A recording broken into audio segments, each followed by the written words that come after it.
অপরাধীদের শাস্তি দেওয়াতে দীপাকে মা বলে স্বীকার করে নিল সোনা। হ্যাঁ বন্ধুরা, আমরা এমনটাই দেখতে পাবো অনুরাগের ছোঁয়া ধারাবাহিকের আজকের পর্বে। শ্রেয়ান আর তার বাবা সোনার কাছে ক্ষমা চাওয়ার পর সেখান থেকে চলে যায়। সোনা সূর্যকে জড়িয়ে ধরে আর বলে, আমি খুব খুশি হয়েছি বাবা, আজকে নিজেকে একটু হালকা মনে হচ্ছে। এরপর সব কিছুর জন্য সূর্য দীপাকে ধন্যবাদ জানায়। চারু আর সবার সামনে সোনা দীপাকে ধন্যবাদ দেয়। অবাক হয়ে যায় চারু। চারু বলে ওঠে, আমার একেবারেই ঠিক মনে হচ্ছে না, কারণ দেশপাণ্ডে লোকটা একেবারেই ভালো নয়, ও আবার কোনো ক্ষতি করে না দেয় সবার। দীপা বলে ওঠে, আমি চাই না আমার মেয়ে ভয়ে মুখ লুকিয়ে থাকুক। ওর এখন ভালো মন্দ বোঝার বয়স হয়েছে, ও বুঝে নিক যে ওর জন্য কোনটা ভালো। আমিও তো ওর মা হতে চলেছি।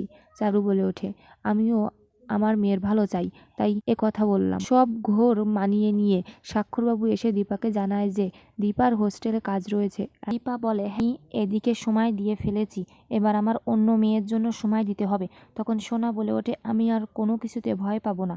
দীপা ওখান থেকে একথা শোনার পর চলে যায়। সূর্য এগিয়ে গিয়ে বলে, তোর মা সবাইকে হার মানিয়ে দিয়েছে। হ্যাঁ, এটাই হচ্ছে দীপা।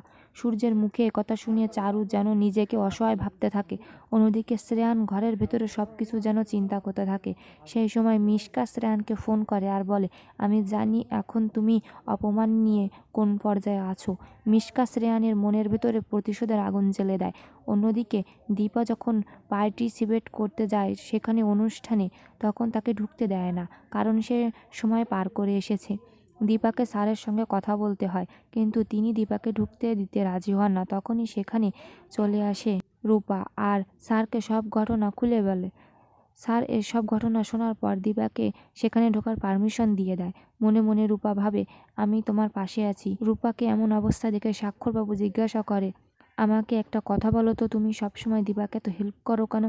রূপা বলে, ওনার জায়গায় অন্য কেউ থাকলেও আমি এমনটাই করতাম। অন্যদিকে বাড়িতে সব কিছুর জন্য সোনা খুব টেনশনে থাকে, আর টেনশনে থাকে চারু। সূর্য সেখানে আসে আর বলে, কি হয়েছে তোমাদের, সবাই এত টেনশনে কেন? এরপর চারু বলে, তুমি এতদিন ভাবতে যে তোমার মা তোমার ক্ষতি করতে চায়, কিন্তু আজ থেকে আর কথা ভাববে না। তোমার মা তো তোমার ভালোই চায়, তাহলে আমাকে আর কেন প্রয়োজন পড়ছে তোমাদের? তখন সোনা বলে, এ সমস্ত সব কিছু আলাদা বিষয়, কিন্তু চারু তার নিজের কথাই বলতে থাকে। ঠিক সেই সময় সেখানে কাকামণি আর কাকিমণি চলে আসে আর চারুকে বিয়ে উপলক্ষে একটা বেনারসি শাড়ি গিফট করে। চারু নিতে চায় না, কারণ বিয়েটা আদৌ হবে কিনা। পাশ থেকে সোনা বলে ওঠে, নাও চারি, শাড়িটা তুমি নাও। এরপর কাকিমণির হাত থেকে শাড়িটা নেয় চারু। কাকামণি আর কাকিমণি সেখান থেকে চলে যায়।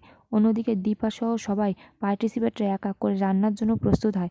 রূপাকে বাড়ি নিয়ে যায় স্বাক্ষরবাবু আর বলে, তুই ফ্রেশ হয়ে নে মা।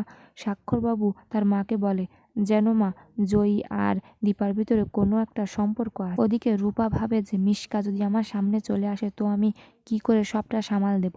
অন্যদিকে শ্রেয়ানের সঙ্গে দেখা করে মিশকা, আর শ্রেয়ানের মাথার ভেতরে উল্টোপাল্টা প্রতিশোধের কথা ভরে দেয়। আর শ্রেয়ান ও দীপার উপর প্রতিশোধ নেওয়ার সিদ্ধান্ত নেয়। সবাই যার যার নিজের সামর্থ্য অনুযায়ী প্রতিযোগিতায় রান্না করে। অন্যদিকে 3জন প্রতিযোগীকে ফার্স্ট রাউন্ডে বেছে নেওয়া হয়ে যায়। দীপা টেনশনে পড়ে যায়, তাকে প্রথম রাউন্ডে বাদ দেওয়া হয়ে গেল। এখন সে রূপার কী করে অপারেশন করবে। এরপর অন্য একজন গেস্ট এসে আর একজন প্রতিযোগীকে বেছে নেবে, এটাই সেখানে ঘোষণা করা হয়। দীপা টেনশনে পড়ে যায়, এবার কার নাম বলবে। তো বন্ধুরা, এই গেস্ট এসে দীপাকে কি ফার্স্ট রাউন্ডে বেছে নেবে? জানতে হলে সঙ্গেই থাকুন।